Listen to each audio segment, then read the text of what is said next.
Presenter today is Matt Schwartz. Matt has a varied background. He was the director of youth and young adult ministry for the diocese a few years ago. He's also been a theology teacher at Boylan Catholic High School in Rockford and Loyola University. And right now he's working for Parish Success Group as a co-worker with Rich Curran, who was a presenter for Ministry Day a couple of years ago.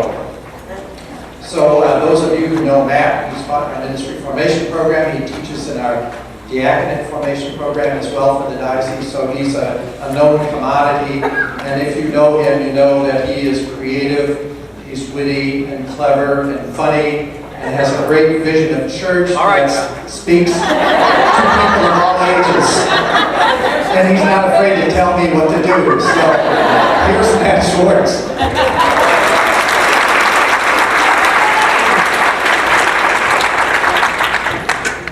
All right.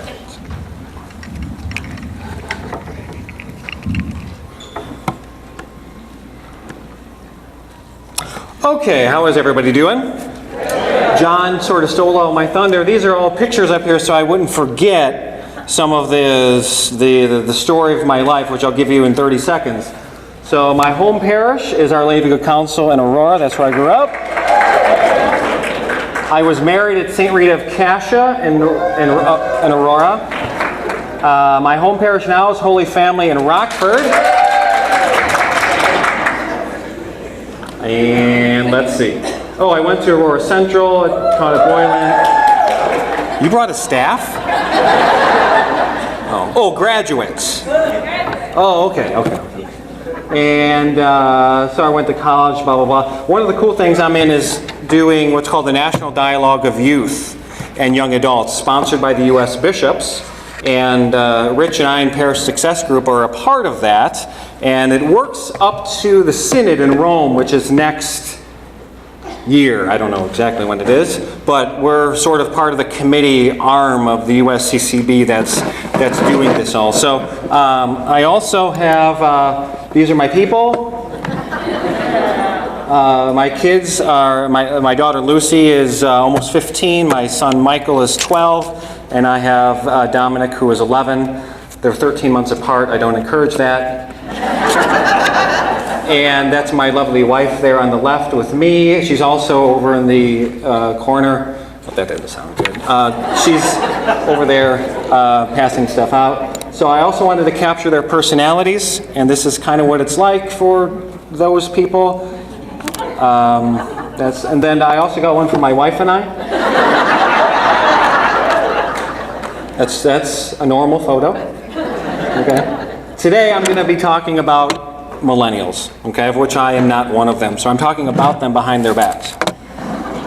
And I offer two challenges and two opportunities. Mostly, well, let me define now. If you were to Google millennial, you'd find a whole bunch of stuff.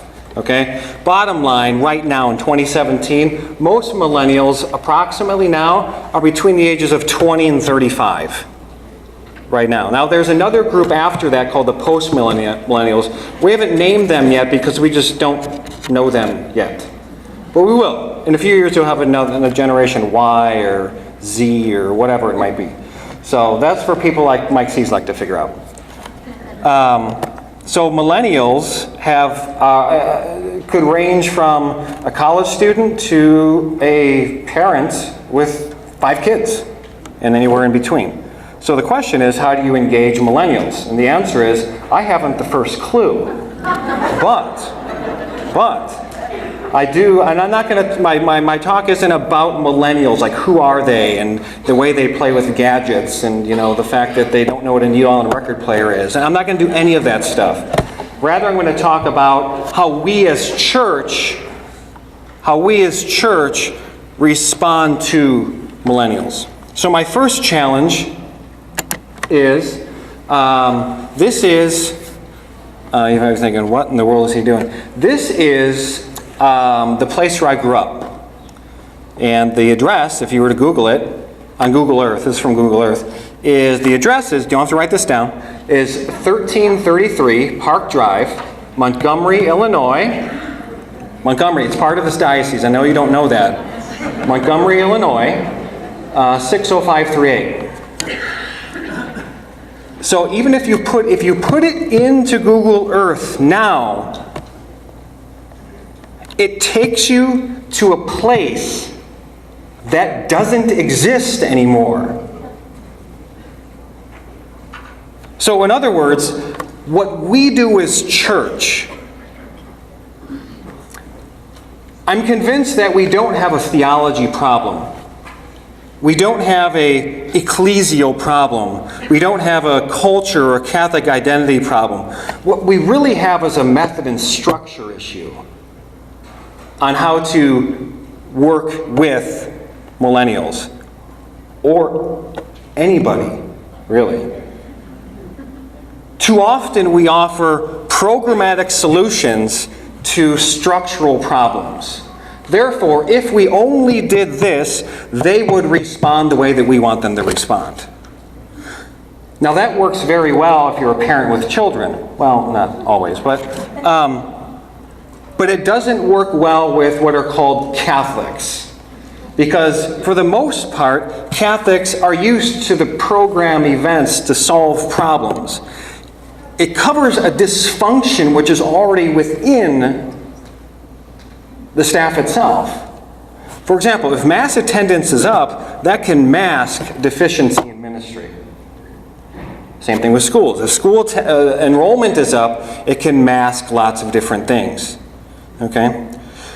And to our pastors, especially dealing with millennials, whether you have a millennial on staff or you want to reach out to these people, is that once we move away from the fact that our staff employees are not program managers, they are conductors of an orchestra. And what I mean is, they are not necessarily the doers of the ministry, but they are the mobilizers of people to go out. So if you have a youth minister, the implication is that they are the ones doing ministry to youth. Okay, that's the wrong way to do it. Rather, they are a director of youth ministry, or director of adult faith formation, director of religious ed. In other words, they spend more time with adults than they do with children. But that would require us to change thinking. So the question is we need to update our maps. This is challenge number one, updating our maps. We have still this consumer provider mentality when it comes to church. In other words, we have, for the most part, what they want. And by God, we'll just stay here and wait till they come. Because what we have, they can't get anywhere else. And I use a Seinfeld joke now. And this joke is, when you go to the grocery store, what are you looking to buy? You're looking to buy milk, yes? But where's the milk? It's in the back of the grocery store, isn't it? Yes? Too often, and I borrowed this from a coworker of mine, not Rich, but somebody else. He goes, too often sacraments are the milk in our churches. In other words, they have to go through X, Y, and Z to get them. Okay? In other words, they're not on display up front. And then also this is in terms of staffing and working with millennials, the bottom line is this, and this is what we do at Paris Success Group. It's not a commercial for them though. Is that goals are great, but bottom line is it making disciples. That's the bottom line. Is it making disciples? Not attendees to things. Okay? Not people who are obliged to show up, but rather is it building disciples? Because the stats are there. 80% of your people do not in any way have anything to do with anything that happens in your church. Roughly 20% are what you consider active. And you know it's going down every year. Okay? So, challenge number one. If it's not building disciples, why are we doing it? Because we don't want to offend somebody who's been running this ministry for 40 years? See, that's not a good enough reason. It simply isn't. And I've worked with parishes, I won't name names, but I've worked with parishes in this diocese and all over the country that is the one thing holding them back from making disciples. Challenge number 2. This is not in my house, but we are going to be buying this.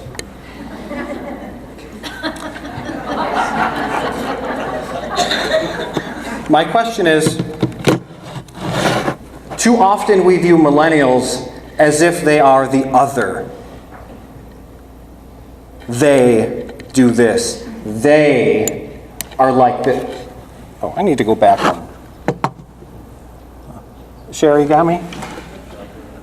I hit the button accidentally. I'll just keep talking. And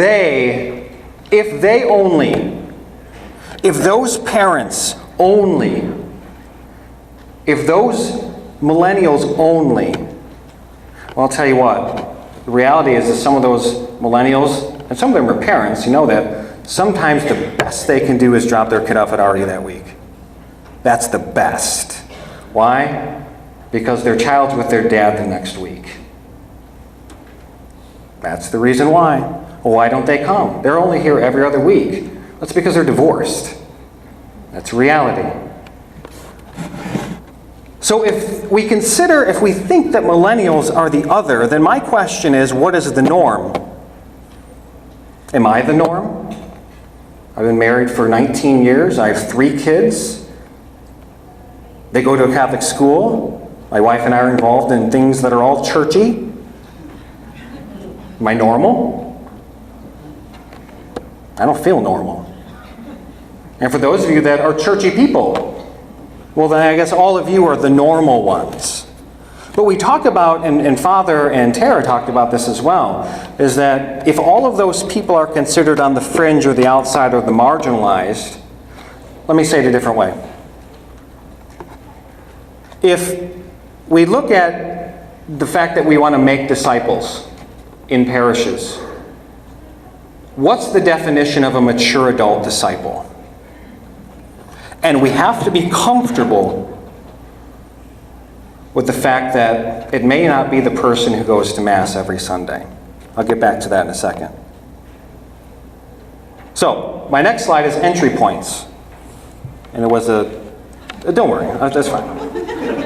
That's fine. This is opportunity number 1. Opportunity number 1 is entry points for millennials. In other words, what brings them, if anything, what brings them to the church? And you know the list too. I wrote it down so I wouldn't forget. A wedding, a baptism, a funeral, a first communion, whatever it might be. And those are sacramental moments, okay? And whatever it might be, they're coming back for something or another. And too often, it's met with, why don't you come here more regularly? You know, we send you envelopes every month, but we don't ever see them. And what is their response? That is exactly the reason that I left.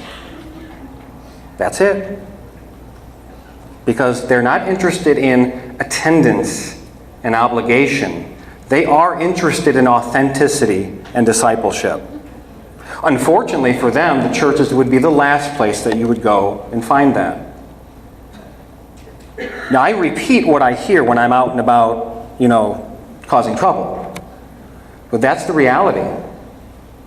So the entry point is very different. So my question, our opportunity is, if we have these entry points, why aren't we aligning our resources with our mission? One example, funeral luncheon. If you don't go all out on a funeral luncheon, I mean all out, that's an entry point right there. Or wedding, or baptism. That's where we need to go all out. Not say, well, you really should be showing up here every Sunday, not just whenever. And when it comes to parents in religious ad or youth ministry or school or whatever it might be, I'm convinced of this, and that is that Parents are interested in their children, not your program. They are interested in their children, not how much time you spent programming. Okay? And I've worked in churches. I worked at the diocese. I understand. Okay? Parents follow their kids. You're saying, well, all they do is X, Y, and Z. For example, my son plays football, 7th grade football. Okay? So I get days off in purgatory. Because it expects things of me. Because if my son is going to be part of the team, then here's my specific role in that. And my son is allowed, this would be a great way to do youth ministry, they're allowed to fail at it miserably all the time. They are allowed to fail.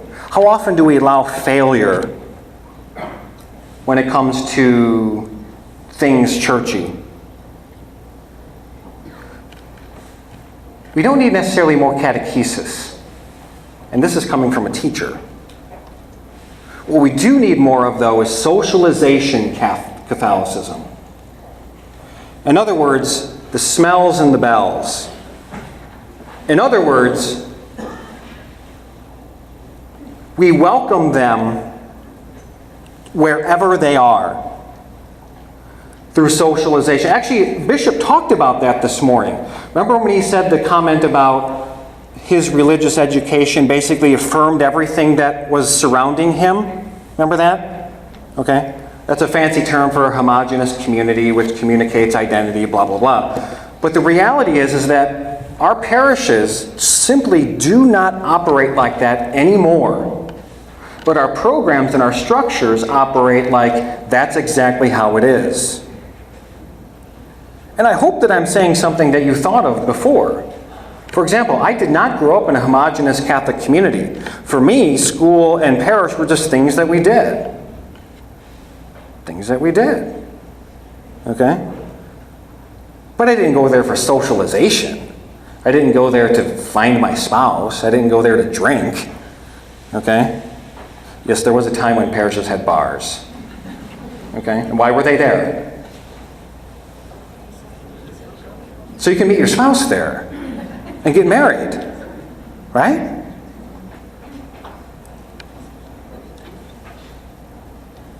Mass, I said this before, might be the last step in coming back to faith. Which leads me to my next one. It's a dialogue. And everybody's been saying this all day, dialogue. In our national in our national dialogue sponsored by the bishops, so one of the bishops from Connecticut said, bottom line is it's all about dialogue. Now, dialogue isn't necessarily, I'm going to wow you with everything I know about Catholicism.